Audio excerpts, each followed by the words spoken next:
Aí. Bom, então, em algumas campainhas utilizam solenoides em seu funcionamento.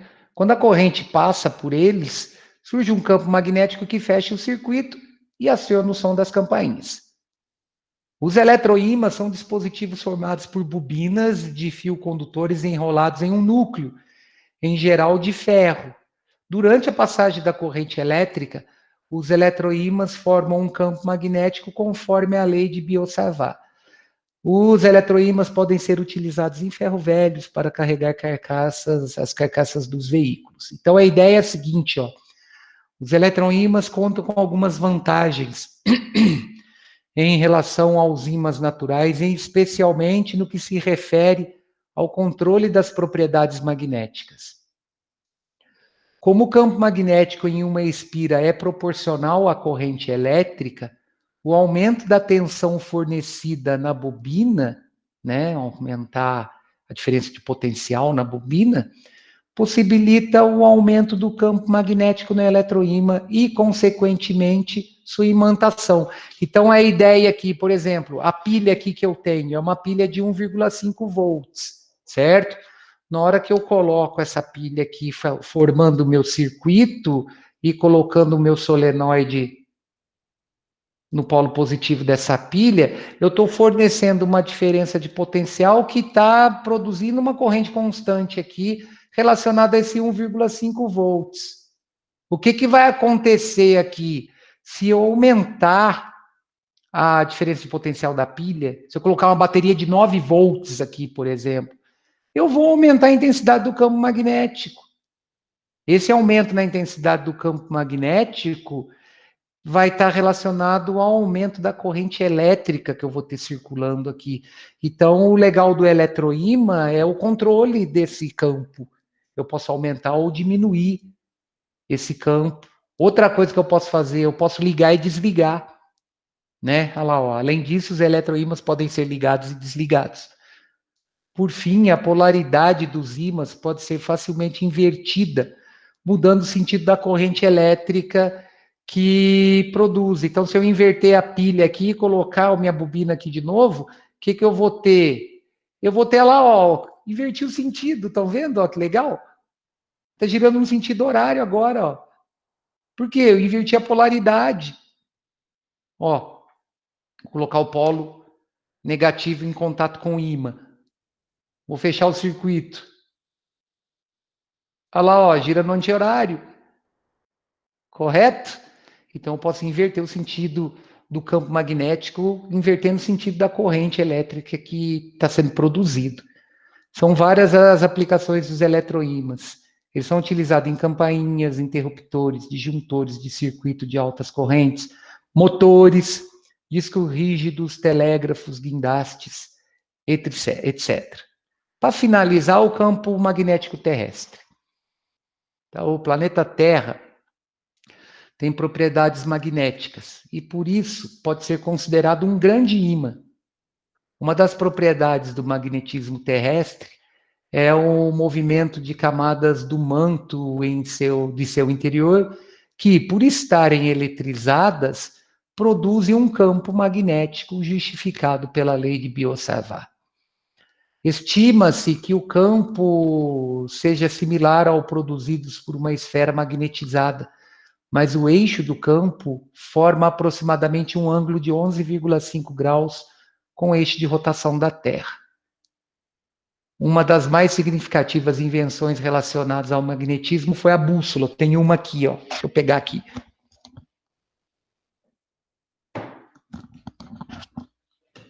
Essa aqui é uma bússola com azimute, tá? Então eu tenho a localização correta, fazendo a orientação aqui em cima. Ela não está nessa posição que ela está colocada, ela não vai funcionar, tá? Porque ela não está num plano horizontal onde eu tenho essa agulha descansando sobre uma mola, né? Aqui ela não vai funcionar, aqui eu não vou ter a funcionalidade dela. Tanto é que se eu chegar um imã perto dela, não vai nem defletir a agulha. Olha lá, ó, não funciona desse jeito, tá? Ela só funciona na horizontal e não tem como eu mostrar para vocês na horizontal. Mas a ideia aqui é a seguinte, ó. Uma das mais significativas invenções relacionadas ao magnetismo foi a bússola. Antes de seu desenvolvimento, os navegantes se guiavam pelas estrelas e pelo sol. Por isso, em noites nubladas ou chuvosas, os navegantes tinham mais dificuldades para se orientar, caso não tivessem outros meios de referência. Com a bússola, a navegação em alto mar se tornou mais segura, precisa e rápida. Então, a bússola é constituída por um ímã de pequena massa em um eixo que permite sua rotação. Se não houver campos magnéticos que interfiram no seu correto funcionamento, ela se orienta pelo campo magnético terrestre e aponta aproximadamente para o norte geográfico da Terra. Tá? Acredita-se que as bússolas surgiram na China e foram aperfeiçoadas durante as grandes navegações europeias. Bom, pessoal, então com isso eu consegui fechar essa parte teórica, tá? Os exercícios que nós vamos resolver são exercícios relacionados a campos magnéticos, em ímãs, em fios retilíneos, em espiras circulares e em solenoides, tá? Então, esses exercícios estão na página 13, 14 e 15. São 9 exercícios. Eles não são difíceis, mas eles são exercícios muito elaborados. Então, a gente tem que ir com calma na resolução para não perder a ideia do conteúdo, tá? Deixa eu fazer uma chamada rápida aqui. Beleza. Então, pessoal, na página 13, tem o primeiro exercício aí que tem uma bússola localizada entre 2 ímãs. E nós vamos relacionar essa localização com o movimento da agulha, tá?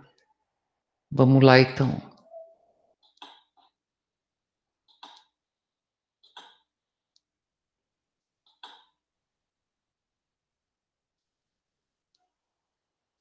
Então, ó, atividades de magnetismo, volume 12, capítulo 23, das páginas 13 a 15. Primeiro exercício.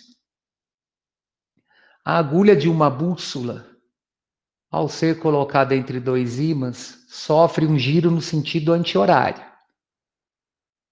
A figura que ilustra corretamente a posição inicial da agulha em relação aos ímãs é... Bom, então o que eu tenho que ter aqui? Eu tenho que criar um movimento na agulha dessa bússola que está sobre a influência dos 2 ímãs que estão colocados ao lado dessa bússola, certo? A partir do momento que eu posiciono essa agulha entre os ímãs, a ideia do exercício é que ela cria um movimento no sentido anti-horário. Então, a letra A não está acontecendo isso. Na letra A agulha da bússola localizada entre os 2 ímãs faz com que ela gire no sentido horário. Por quê?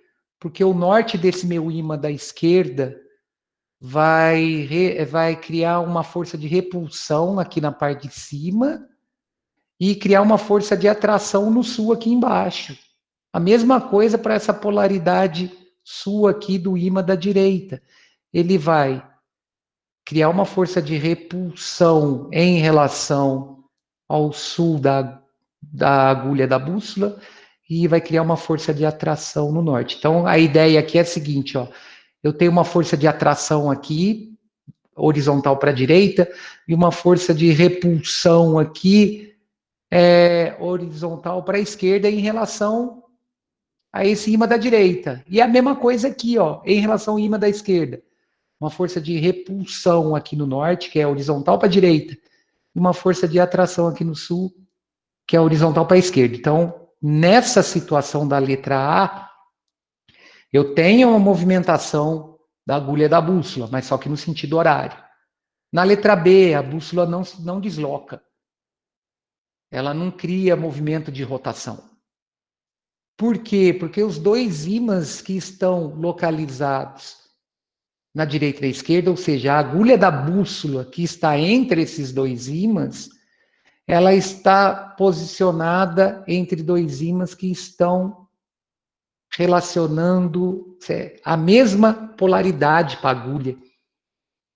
Então, pensando aqui no polo norte da agulha, esse polo norte vai ser repelido por esse polo norte do ímã à esquerda e repelido pelo polo norte do ímã à direita, ou seja, eu vou ter uma força de repulsão horizontal para a direita e uma força de repulsão horizontal para a esquerda.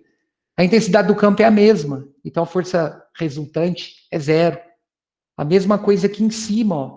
Eu vou ter uma força de atração do polo sul para o ímã da direita e uma força de atração do polo sul para o ímã da esquerda. Essas forças têm a mesma intensidade, porém em sentidos contrários. Então essa agulha não tem movimento, ela tem repouso. Letra C, vamos analisar. A agulha da bússola que está entre meus dois ímãs, ela está localizada entre dois ímãs cujo ímã da esquerda está com a polaridade sul voltada para essa agulha e está com a polaridade norte no lado direito voltado para essa agulha. Vamos analisar, ó, em relação ao polo norte da agulha, da bússola. Ele vai ser atraído pelo polo sul e repelido por esse norte. Então, vou ter uma força de repulsão e atração, aqui a força resultante aqui em cima, ó, que é horizontal para a esquerda. Essa força horizontal para a esquerda, no polo norte da agulha da bússola, é a força resultante relacionada à atração desse polo norte da bússola pelo polo sul e da repulsão desse polo norte da agulha da bússola pelo polo norte do ímã, que está aqui na direita. Então, a força aqui é horizontal para a esquerda. E aqui embaixo, ela é horizontal também para a direita. Por quê? Porque esse polo sul vai ser atraído por esse polo norte e repelido por esse daqui. Então, a letra C é a nossa resposta. Daqui a pouco eu abro ela aqui. Só analisando a letra D. A situação da letra D é a mesma da letra B. Ele não cria movimento. Porque, ó, o polo norte da agulha da bússola, ele é repelido por esse polo sul, perdão, da agulha da bússola, ele é repelido por esse polo sul aqui do ímã que está à esquerda e repelido pelo esse polo sul aqui do ímã que está à direita. Como as forças têm a mesma intensidade, os ímãs são iguais, é mesma direção em sentidos contrários, a resultante no polo sul é zero. A mesma coisa acontece no polo norte da agulha. A força resultante é zero também. Por quê? Porque ela vai ser atraída por esse polo sul à direita e atraída por esse polo sul à esquerda. Só que as forças têm a mesma intensidade, mesma direção horizontal e sentidos opostos. Então não cria o movimento de rotação na agulha dessa bússola. Tá? Então a resposta é a letra C. Olha lá, ó, apenas a alternativa C, na alternativa C, a agulha da bússola gira no sentido anti-horário. Lembrando que essas forças F aqui, ó, essa força F e essa força F, elas têm a mesma intensidade, tá? Mas elas são as forças resultantes da interação entre a agulha da bússola e os polos dos ímãs. Beleza? Resposta letra C. O 2 eu dei uma ajeitada nele, tá? Para a gente poder entender o que está acontecendo. 3 carrinhos idênticos são colocados em um trilho, porém não se encostam, porque na extremidade de cada um deles, conforme mostra o esquema abaixo, é acoplado um ímã de tal forma que um dos seus polos fica exposto para fora do carrinho. No caso, a polaridade externa desse ímã. Considerando as polaridades externas dos ímãs como N maiúsculo norte e S maiúsculo sul, nos carrinhos, considerando que essas polaridades externas dos ímãs dos carrinhos estão representadas por números, conforme o esquema a seguir. Assinale a alternativa que representa a ordem correta para que os carrinhos foram organizados no trilho, de tal forma que nenhum encoste no outro. Bom, A ideia aqui é a seguinte: eu tenho os 3 carrinhos com essas numerações. Essas numerações nos carrinhos, elas estão relacionadas aos polos nos quais as extremidades dos ímãs foram colocados nesses carrinhos, tá? Vamos entender, deixar uma coisa bem clara. O carrinho não é o ímã. Sobre o carrinho estão colocados os ímãs com as extremidades deles relacionadas aos polos norte e aos polos sul.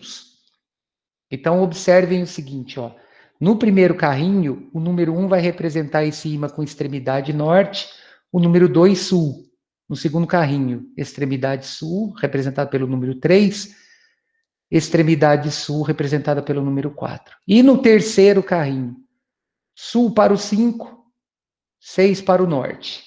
Então, a ideia aqui é a seguinte: enfileirar esses 3 carrinhos de modo que eles não se movimentem.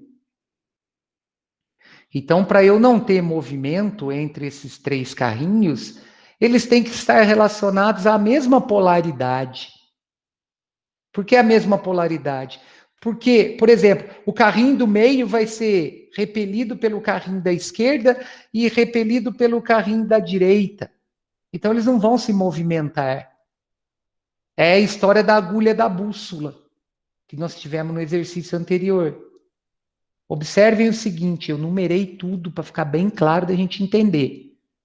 Olha lá, segundo o enunciado, os carrinhos não devem se tocar. Então, se esses carrinhos não devem se tocar, eles têm que estar criando entre eles forças de repulsão. Quando que eu tenho essas forças de repulsão associadas? Quando os polos dos ímãs são iguais. Certo? O carrinho da esquerda não vai tocar no carrinho do meio, e o carrinho do meio não vai tocar no carrinho da direita. Se eu coloco ímãs com polaridades invertidas associadas a esses carrinhos, eu vou ter força de atração. Então, ó, os carrinhos não devem se tocar. Então, para que não haja o contato desses carrinhos, eu tenho que tê-los colocados com os polos de mesma polaridade. Vamos analisar? Ó, fui resposta por resposta, tá? O 1, 2 é o primeiro carrinho. Nesse carrinho 1, 2, o 1 representa o norte, o 2 representa o sul. Se eu relacionar com um carrinho, com o segundo carrinho, com as polaridades 4, 3, olha o que vai estar acontecendo, ó. Sul, sul, beleza. Esses 2 carrinhos não estão se tocando. Mas, olha o que acontece com o terceiro carrinho, ó. O 6 é norte, o 5 é sul. Então, eu vou ter toque entre o segundo e o terceiro carrinho. Certo? A ideia é que nenhum deles se toque. Na letra B, 6, 5 está relacionado ao terceiro carrinho. Inverteu a posição, não tem problema. Não é obrigatório estar nessa sequência e nessas posições. Então, para o 6, 5, o que eu tenho? Norte no 6, 5 no sul. 4, 3 representa o segundo carrinho. 4 sendo polaridade sul, 3 também representa a polaridade sul. Vamos deixar bem claro, isso aqui não é um ímã, tá?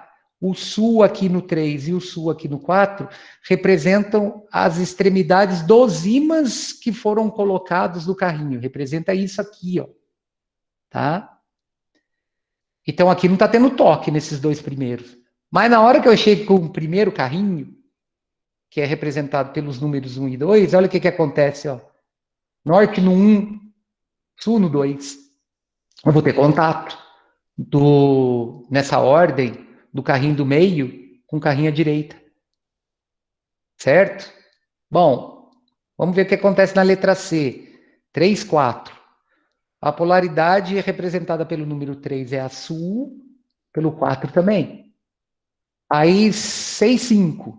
Norte para o 6, 5 para o sul. Já perdeu a condição de exercício.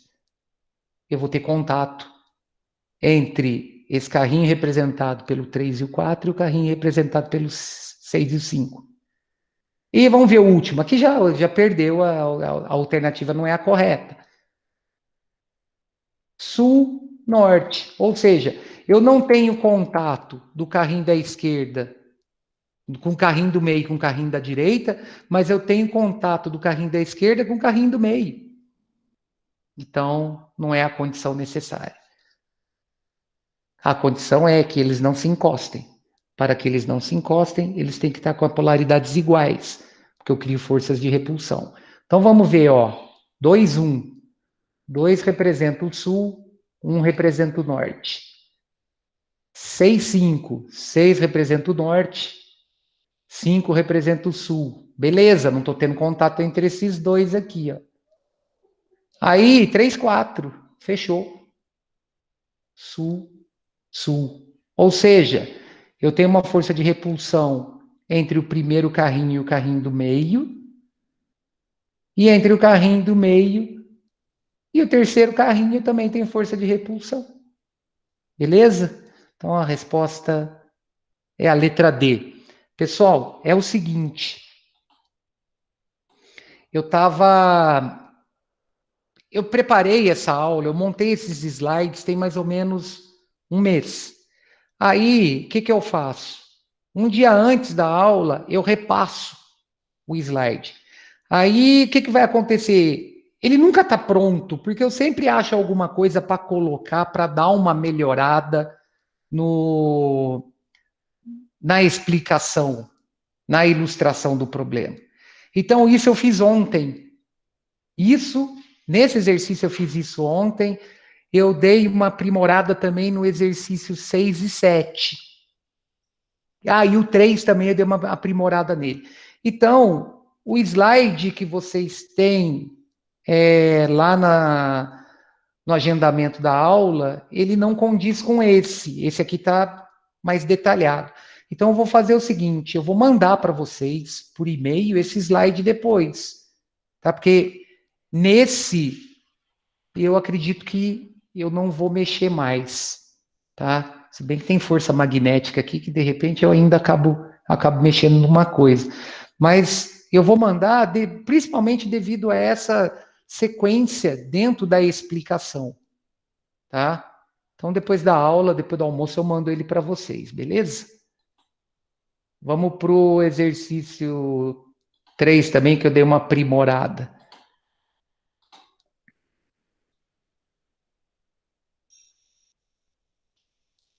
Deixa eu aumentar aqui e ocultar essa barrinha. Então, a letra D é a resposta. Ó, isso aqui não tem no que eu mandei para vocês, tá? Eu fiz ontem. 3. As figuras a seguir apresentam ímãs que não poderão se mover e pontos A, B, C, D, E F.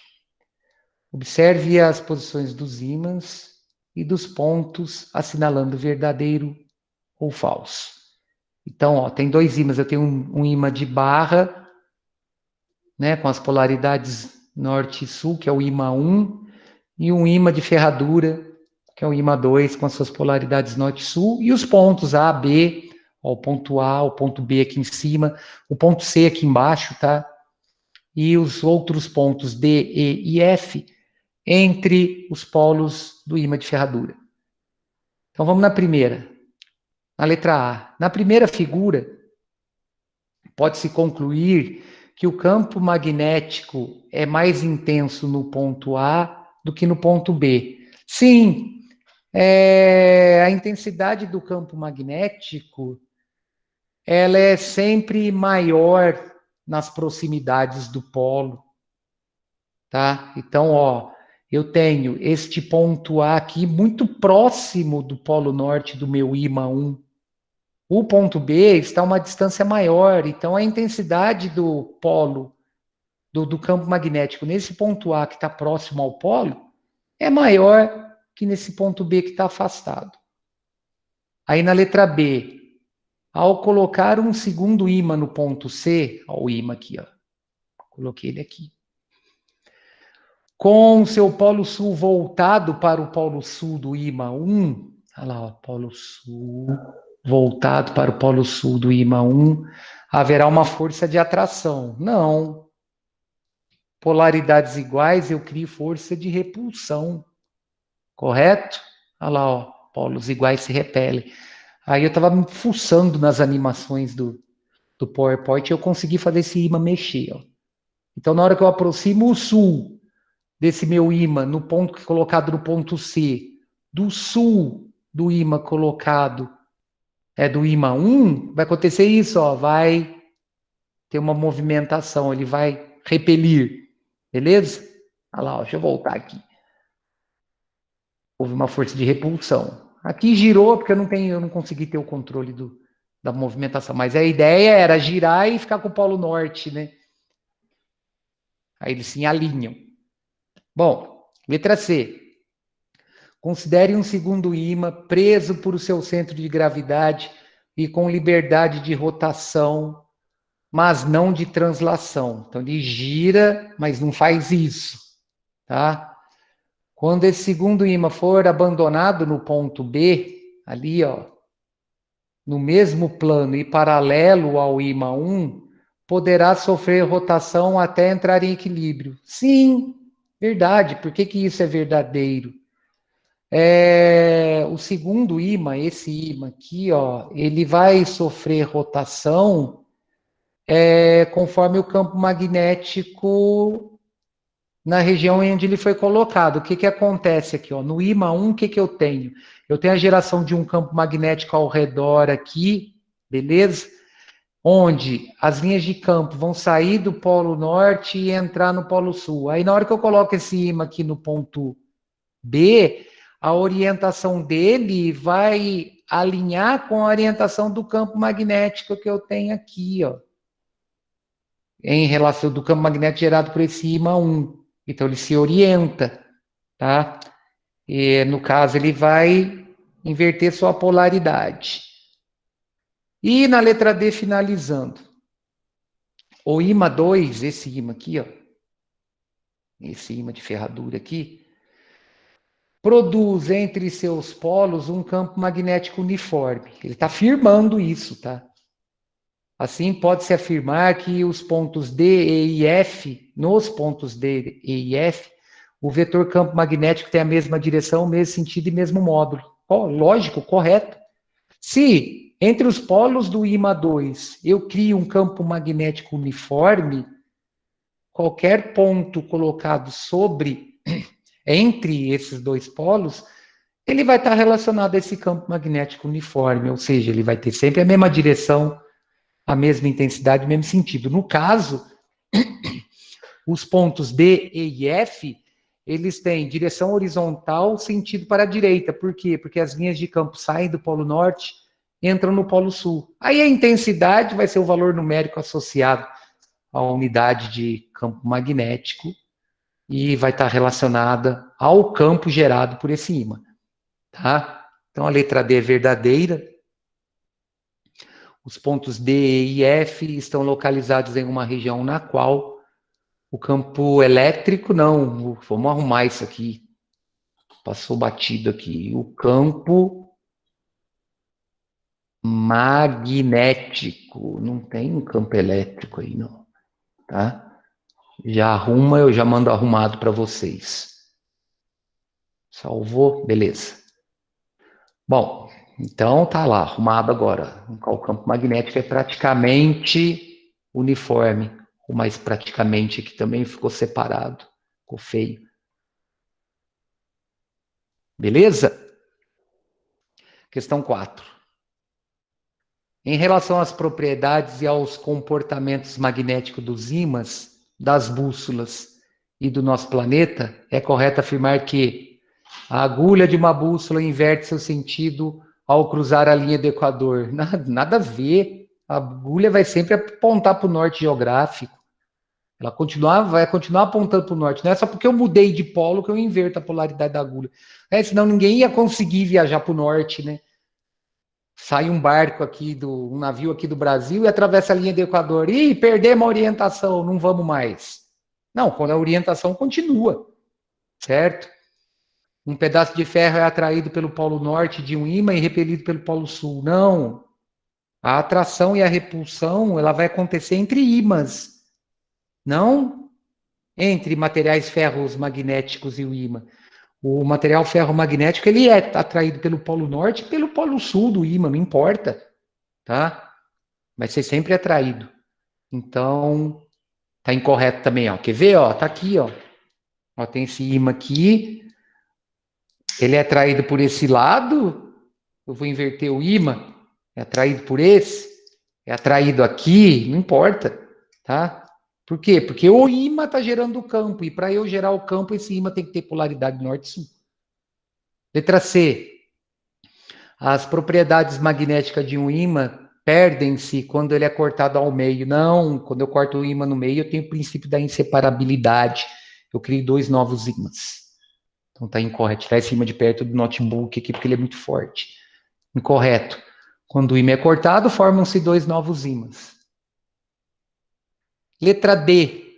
O polo norte geográfico da Terra corresponde aproximadamente ao seu polo sul magnético. Correto. Por quê? Porque a agulha da bússola que é imantada orienta-se para o polo norte geográfico, então o norte geográfico da Terra é o sul magnético da mesma, e vice-versa.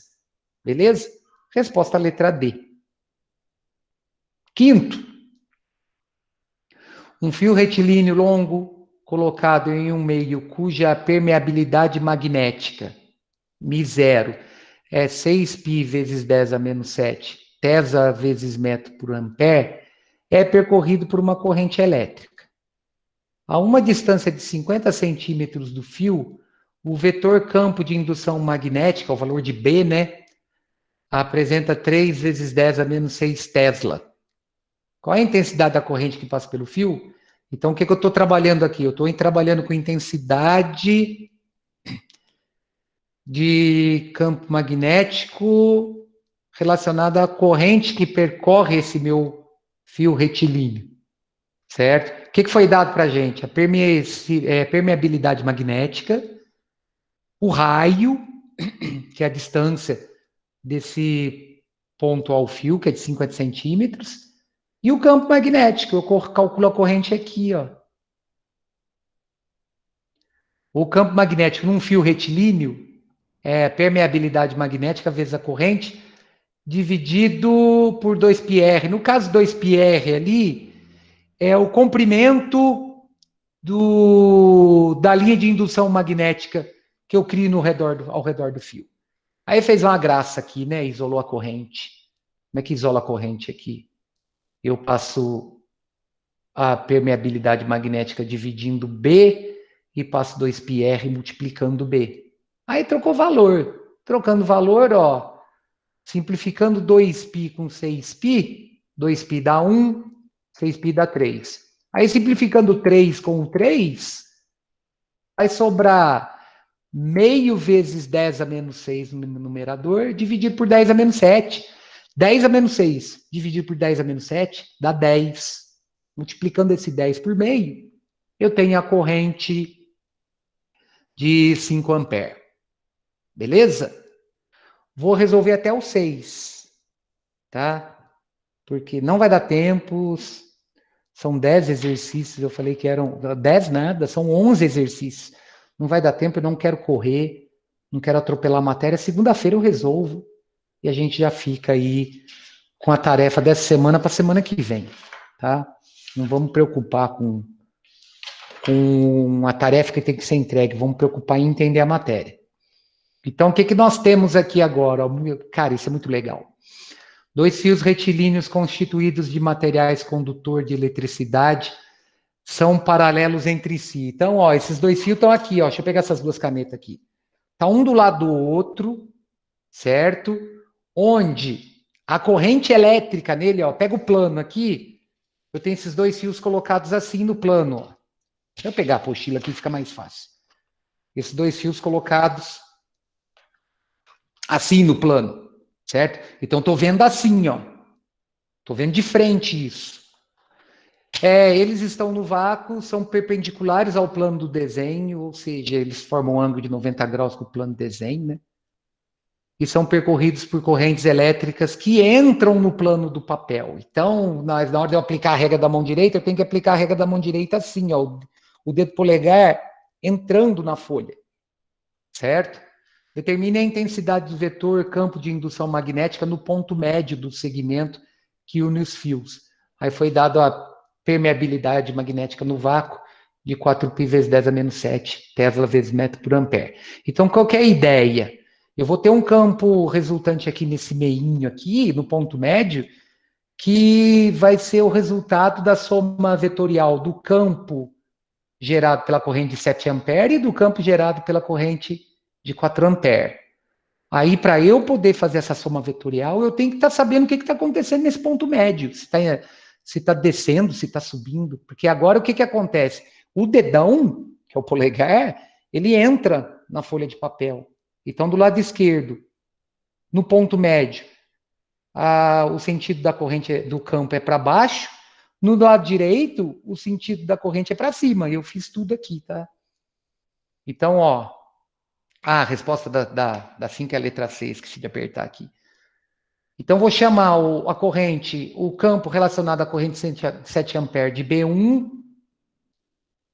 Para calcular esse B1, é o cálculo do campo associado ao fio retilíneo, é a permissividade vezes a corrente de 7 ampere, e dividido por 2πr, eu tenho um campo nesse ponto 1 aí, de 14 vezes 10 a menos 6 Tesla para baixo. Por que para baixo?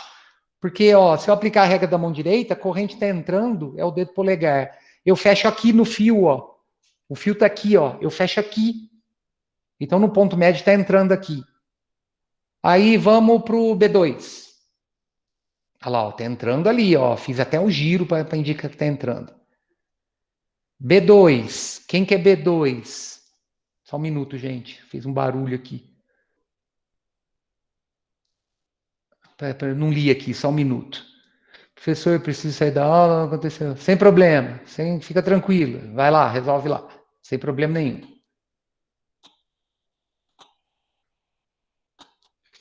Então, ó, voltando aqui para a gente fechar a ideia, tá? Então, tá lá o B1, calculei o B1, girou no sentido horário, entrando. Aí, como é que eu vou fazer para calcular a intensidade do campo magnético para a corrente 4 ampere? A mesma fórmula, porque agora eu calculo B2.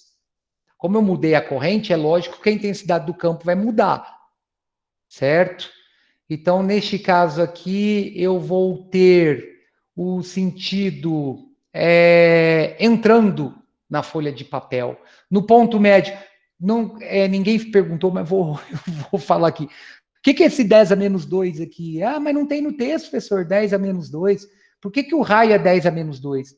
Porque a distância entre esses dois fios é de 20 centímetros. O ponto médio é a metade desse valor aqui, corresponde ao raio de 10 centímetros, tá? Aí o que vai acontecer no campo magnético relacionado à corrente 4 ampere? Eu vou ter isso para cima, no ponto médio aqui, ó. Né? Vai girar dessa maneira, é só pegar a regra da mão direita, indicar o polegar entrando no plano do papel e fechar o fio aqui, ó. Só que é soma vetorial, pessoal. Se é soma vetorial, eu tenho que levar em consideração a direção e o sentido. Ah lá, no ponto médio, o que eu vou ter? A intensidade resultante é a intensidade total do campo. É B1 mais B2, somando vetorialmente. Tá? Somando vetorialmente é B1 mais B2. Aí ele fez da seguinte maneira: 14 menos B1 menos B2. Por que ele orientou dessa maneira? Porque a diferença entre vetores, a soma resultante vetorial relacionada a vetores de mesma direção em sentidos contrários, é sempre o maior menos o menor. Porque isso aí representa a intensidade do vetor. Eu não posso associar sinal negativo para o vetor. Ah, para cima é mais, para baixo é menos. Não, a gente tem que tomar cuidado, é vetor aqui. É o maior menos o menor. E o maior menos o menor vai me dar o valor da intensidade do campo, que é o valor numérico associado à unidade, sem sinal negativo. E a orientação, neste caso, é relacionada ao maior vetor, a maior intensidade. Então, por isso que deu 14 vezes 10 a menos 6 menos 8 vezes 10 a menos 6, dá 6 vezes 10 a menos 6 para baixo. Por que para baixo?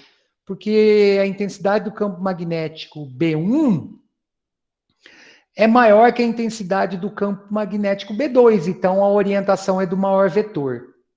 Beleza, gente? Então é isso, pessoal. Hoje nós vamos parar nesse exercício 6, tá? Eu não vou correr com a matéria, não.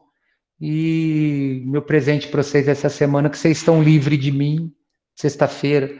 Estão livres de mim segunda-feira, de eu mandar e-mail cobrando tarefa, tá? Então, gente, um abraço para todo mundo. Até segunda-feira. Fiquem tranquilos, fiquem em paz aí. Segunda-feira a gente se encontra de novo. Falou, Bruna, falou, Guilherme, falou, Juliana. Bom final de semana para vocês também. Falou, Pedrão. Falou, Júlia. Um abraço, gente. Saudade de vocês aí. Tudo de bom para vocês.